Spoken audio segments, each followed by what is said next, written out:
Hi. All right. So again, Mike. Hi. I'm with Jonathan Cooper, I'm here to sell a book. animator extraordinaire. So you're an animator, Naughty Dog. Yep. But today you are an author, Yeah. As of last month. as of last month. So, so this is awesome. This is like the first book on game animation, So that makes it the best book. the best book. Yeah. It's Yeah. the only book. So how did walk us through the process, right? Like what? How did this come about? Well, you remember, like, we were all contacted by a publisher a while ago to see if they wanted to make some game-specific animation books, and I had actually been taking notes throughout production about all the things that an animator should be thinking about when they're making a game. So I had a long list, and then it was just a course of like speaking with them, building it into a pitch, and then I had to wait for a green card because I couldn't do any work on it until I could legally work. And then once that was done, it was just signing a contract and 2.5 years of hell. It was like crunching on a game.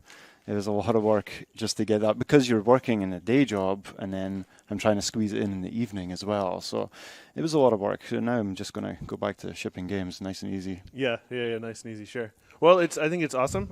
If people haven't seen it yet, like definitely order it, because like we need more books like this. We need more information out. Yeah, I Or I hope guess it's maybe the we don't first. need books, right? Like you want this to be the book. No, I think it's the first. Like it takes people through a whole production. So like there's chapters on mocap and on cutscenes, but you could do a whole book about that. So I hope it's the first one that then other people will start doing it, because it's like your animation exchange here. We're only now just starting to really share all this stuff that has been standardized now over the decades. That's like 2 decades worth of information in there. Yeah. No, I'm excited to. I haven't read it yet, but it's on my list of things What? to do Okay. at some point. So that's the book. But let's talk about you, right? So what inspired you to get into game animation? So I started a long time ago at home with just what's now called pixel art, but back then it was just the only thing you could do in computers, doing a lot of 2D stuff. Never really wanted to do films or anything, so I would just try and replicate games. Like I used to play Street Fighter and then draw Blanca and then get him animating, because that was one of the cool things. I had an Amiga and I could start doing all that stuff. And it just spiraled from there. I mean, I happened to be born in a good part of Scotland that had like video game studios there, so they were able to kind of give me advice, and I was able to move into that. And then it turned into 3D, you know. So that was the thing that the turning point was when the PlayStation came out, and I was so into drawing Street Fighter, and then I saw Tekken. And I was just like, that's amazing. Like I wanted to do that, but at the same time, characters didn't look so good. So I kind of like had to go to college and learn how to do that stuff, you know. Nice.